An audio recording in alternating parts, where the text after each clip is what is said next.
Une vidéo très risquée aujourd'hui, on va rester le plus courtois possible, d'accord? C'est Papacito qui va s'adresser aux arbres et qui va parler de son père qui a été sauvé grâce à l'invention d'un scanner. Et il va voir que c'est pas des arbres qui ont inventé le scanner. Et il va parler de certaines communautés qui se plaignent des Européens et des Occidentaux. Pars chez toi, utilise un chameau pour te déplacer, bois de l'urine et fais appel à un chaman pour te soigner. Arrête d'utiliser notre juive médecine, notre catholique médecine, notre protestante médecine, notre juive technologie. Vous savez, moi, il y a un truc qui m'a calmé hein, quand même. Je suis allé à l'hôpital il y a très très longtemps parce que mon père avait un cancer du rein et ils avaient utilisé une machine, un scanner ultra performant. Et en fait, le docteur m'avait dit, c'est un bijou de technologie, il m'avait bien expliqué que c'était un truc incroyable. Enfin, c'était un truc IRM, je sais plus, c'est un scanner, ouais, IRM. Et c'était un bijou de technologie. Enfin, le docteur avait l'air subjugué par la précision du truc et tout. Et en fait, je me suis renseigné sur la machine après, par curiosité. Par curiosité, je voulais savoir qui avait fait cette machine qui potentiellement allait sauver la vie de mon père. L'homme qui me l'a donné à moi. Alors c'est très simple, il y avait je sais pas combien de dizaines de brevets japonais, il y avait je sais pas combien de dizaines de brevets juifs, hein, israéliens, et après il y avait des brevets allemands, je crois. Donc c'était un truc japonais, juif et allemand, et après il y avait un brevet américain, ou deux brevets américains, qui sont sans doute faits par des juifs américains. Donc en fait, c'est pas, si tu veux, c'est pas un mec avec un turban qui se torche avec la main gauche qu'il a créé ce scanner. Alors je suis désolé, c'est comme ça, c'est pas un arabe qui a créé le scanner. Voilà. Voilà, je suis désolé. J'aurais aimé que ce soit différent, mais c'est pas un Pakistanais qui a créé le scanner. Voilà.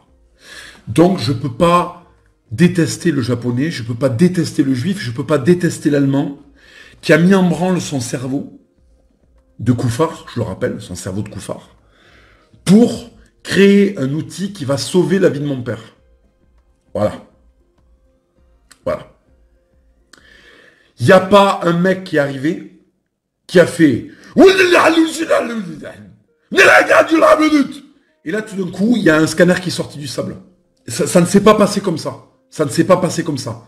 Il y a eu des civilisations millénaires qui ont été des matrices d'intellect, qui ont été des matrices de technologie, qui ont été des matrices de pensée, qui ont été des matrices de précision, d'excellence, et qui ont créé un scanner. Voilà. Ce n'est pas descendu du ciel par la volonté de je sais pas qui, avec un turban sur la tête. Alors, je ne vois pas commenter ça sans avoir de problème. J'ai déjà assez peur d'avoir des problèmes rien que pour avoir relayé ça. Donc on va s'arrêter sur ça. Et on va passer à la vidéo suivante, qui elle aussi est assez dangereuse. Donc c'est un imam de la mosquée de Chaville. Et si je me trompe pas, Cro-Blanc a fait une vidéo sur ce mec il y a quelques jours. Et en gros, il fait un tuto pour expliquer comment défoncer sa femme. Après, tout en respectant l'islam, la volonté d'Allah, etc. Avec amour et paix, d'accord, et bienveillance.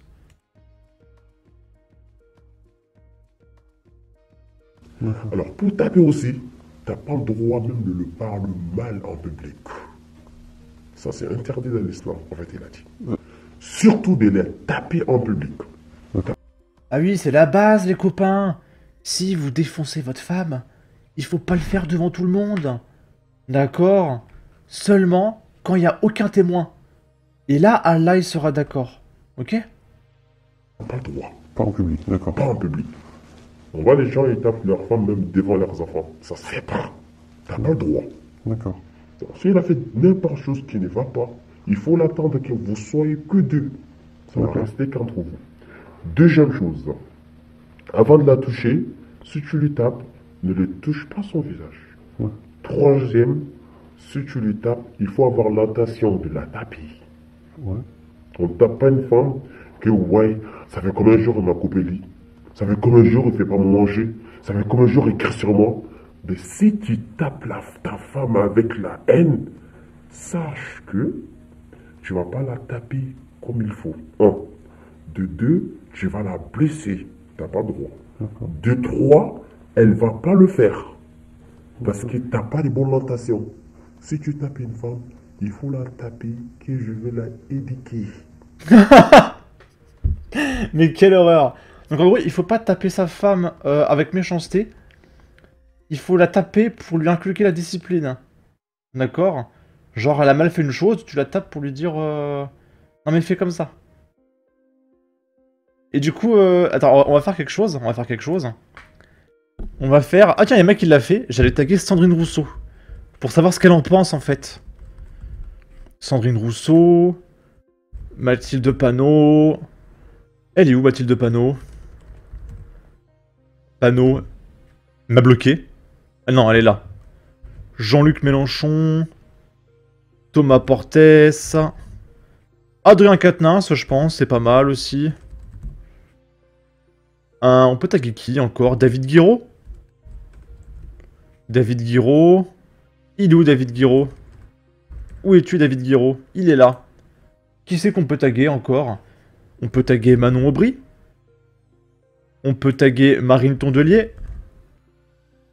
Marine Tondelier. Un avis sur le féminisme?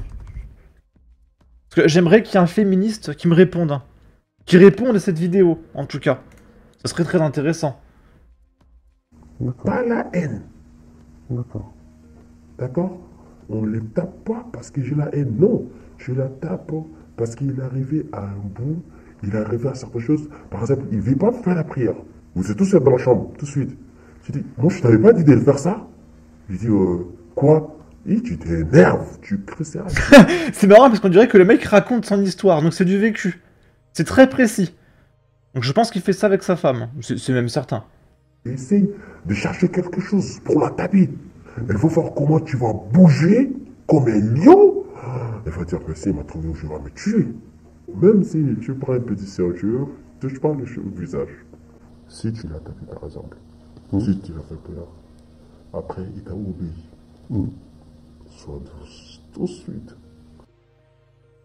Voilà, donc une fois que tu as tapé ta femme, il faut être doux pour qu'elle se calme. Pour qu'elle te refasse confiance. Mais non mais vous vous rendez compte de la violence de cette vidéo? Mais c'est l'horreur absolue, hein. Avec le féminisme, on vit un retour en arrière à une époque, genre l'an 1400, quoi. À l'époque du Moyen-Âge et de Christophe Colomb. Et le féminisme va droit dedans. Il n'y a aucun problème. Là, c'est avec le droit des femmes. Ok. Encore une fois, je peux pas commenter plus que ça. Déjà, je pense que c'est assez dangereux d'avoir cité cette vidéo. On va s'arrêter sur ça. En tout cas, n'hésitez pas à donner votre avis, votre opinion, à partager, liker, commenter. Ça aidera au référencement de la vidéo sur YouTube. Abonnez-vous, suivez-moi sur Twitter. Prenez soin de vous. Salut!